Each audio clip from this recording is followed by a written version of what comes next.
La vedette, c'est l'actualité. La star, c'est le Congo. EDTV, le rendez-vous des internautes.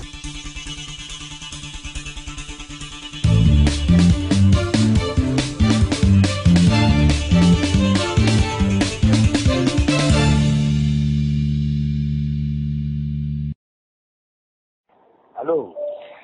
Allô, bonsoir. Comment ça va? Oui, ça va et vous? Oui, ça va bien. Oui, c'est Richard des EDTV. Je sais. Oui, voilà.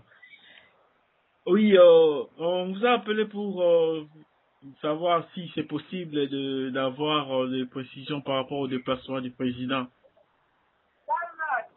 Tout à fait. J'appelle parce que je suis pratiquement vers la maison. Oui? On peut parler. On peut parler. Oui, d'accord. Est-ce que nous pouvons savoir un peu plus sur le déplacement du président vers l'Afrique du Sud? Oui, le président est parti à l'invitation d'une ONG Mhm.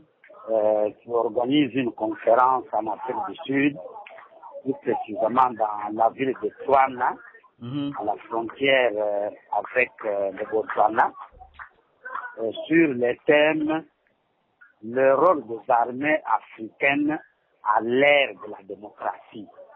Voilà. C'est ça l'objet principal de son déplacement. La conférence va durer 5 jours. Oui. Il prendra la parole pendant la conférence, conférencier, où chaque intervenant a droit à 15 minutes. Il y a des personnalités du monde entier, dont le président Obasanjo, des anciens secrétaires d'État américains, etc., etc. Et pensez-vous que ce déplacement était vraiment nécessaire au moment présent? Écoutez, je ne pense pas que le président ait fait une erreur en voyageant. Mhm. Il a plus de paramètres que moi. Il a plus d'éléments que moi pour décider. Oui. Je pense qu'il a estimé qu'il était opportun de répondre positivement à l'invitation. Vous savez que lui-même est victime du rôle de l'armée. Oui. C'est avec le concours de l'armée que Kabila tente de lui confisquer sa victoire. Mhm. Alors, de là, aller rappeler ça du haut d'une tribune Mhm. qui s'occupe particulièrement du rôle de l'armée à l'ère de la démocratie, je pense que c'est pas mal. Ouais.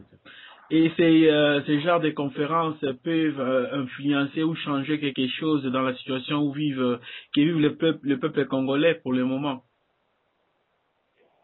Oui, vous avez tout à fait raison. C'est au peuple congolais de se battre pour obtenir des changements chez lui. Mhm. Mais vous m'appelez de l'Europe, Oui. vous n'allez pas me dire que Human Rights Watch, Mhm. Amnesty International, Greenpeace Mhm. n'ont pas d'influence sur les décisions de politique, non. Aujourd'hui, les ONG jouent un grand rôle. Et même moi qui suis ici, vous ne pouvez pas me dire que la voix de sans-voix, la SADO, la Linélite, Ligue des électeurs, ne jouent pas un rôle pour l'avancement de ce pays. Non, non. C'est devenu des groupes de pression. Et avoir la qualité des invités, leur niveau, je ne pense pas qu'il ait effectué un déplacement inutile. Mais je ne veux pas dire que nous attendons tout de cette conférence-là. Non. C'est nous qui devons tout faire pour nous libérer. Est-ce que nous pouvons conclure que le président n'est plus sous ces régimes des résidents surveillés? Ah, mais je vais te faire rire, hein. Aujourd'hui, en fin d'avant-midi, Oui. vous savez qu'il est parti hier, Mhm. en fin d'avant-midi, un gros camion Oui. est venu prendre tous les militaires qui montaient la garde chez lui ou bien qui étaient déployés chez lui. Oui. Mais de là à dire qu'il n'est pas en résidence surveillée, méfiez-vous. Oui. Vous êtes en Europe. Mhm. Quand on vous arrêtait, on vous chassait, etc., on vous interdisait de parler, il était nécessaire de poster un policier devant votre maison. Non. De deux, méfiez-vous. Kabila, après avoir fraudé, après avoir organisé la terreur par des massacres pour régner par défi, maintenant il va tenter de poser des actes pour faire croire au monde qu'il est devenu démocrate. Non, un dictateur ne devient jamais démocrate. Nous réclamons qu'il parte parce qu'il était battu aux élections. Nous exigeons que la CPI mette la main sur lui parce qu'il a tué pendant les élections. Ça ne sert à rien de poursuivre Gbagbo, ça ne sert à rien de poursuivre les Kenyans et de laisser Kabila au Congo, non. Et que dites-vous de ceux qui disent que le président est allé en Afrique du Sud pour des raisons de santé? Mais vous qui êtes en Europe, je pense que vous avez suivi les images. Moi, j'ai pas d'électricité au moment où je te parle, malgré le fait que mon épouse a pu quand même acheter une antenne parabolique. Oui. Mais c'est de Londres que moi j'ai appris que les images sont passées, il était accueilli par une foule innombrable, nombreuse, que le cortège a mis 4 heures pour partir de l'aéroport de Jobour à son hôtel. Maintenant, je vous pose une question. Quelqu'un qui part pour des soins de santé, il a atterri à Jobour, à Paris, à Bruxelles. On l'amène pour le repos là où il peut aller, ou bien aller à l'hôpital, ou bien on l'entraîne dans un cortège. Non, non.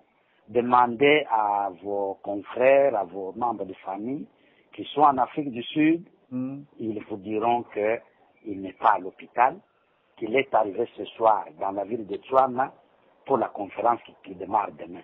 Il est bien entendu que nous qui vivons dans des pays où les structures de santé, les équipements de santé ont été détruits, quand moi j'arrive chez vous, je peux voir mon médecin, il me regarde de l'œil et qu'il me fasse un petit check-up. Cela ne veut pas dire que j'étais venu aux soins, non. Et son retour au pays ne posera pas problème par rapport au régime sanguinaire de Kabila? Maintenant nous espérons que comme ils ont déguerpi les militaires qui étaient chez lui, ils vont laisser la population l'accueillir librement sans le massacrer comme si ce fut le cas le 26 novembre 2011. Vous savez que c'est le cortège de Kabila qui avait tué les Congolais. Vous avez des images. Projetez-les pour vos amis européens qui sont là-bas. Merci beaucoup, Papa Kapika. Donc, nous tenons à préciser à nos téléspectateurs, nos internautes, qu'on était en direct de Kinshasa avec messieurs les chargés de la communication des l'IDPS. C'est ça? Tout à fait. Tout à fait. Je salue aussi tous les amis de la diaspora. Je ne cesse de les féliciter pour le combat qu'ils mènent et je leur dis qu'il est grand temps que nous nous remettions debout. L'accueil de la communauté congolaise réservé à Étienne Tshisekedi hier, c'est un grand signal. Et je pense que si nous nous mettons tous debout, nous allons libérer le Congo. Voilà, nous aussi nous souhaitons que le président fasse un petit tour par ici. Ça sera une bonne chose pour nous autres. Comme il est sorti pour l'Afrique du Sud, je suis certain qu'il sortira un jour pour l'Europe. Mais je souhaite vivement qu'il vienne en Europe, où il y a la plus grande colonie, au moment où il aura pris ses fonctions de chef d'État. Parce que l'Europe s'est beaucoup investie dans les élections au Congo, dans la contestation de la victoire de Kabila, dans la contestation des violations des droits humains. Je crois que vous avez le droit d'être visité le premier par Étienne Tshisekedi en tant que président de la République. C'est notre souhait. Merci beaucoup, monsieur Joseph Kabila. C'est moi qui vous remercie. Merci. Au revoir. La vedette, c'est l'actualité. La star, c'est le Congo. EDTV, le rendez-vous des internautes.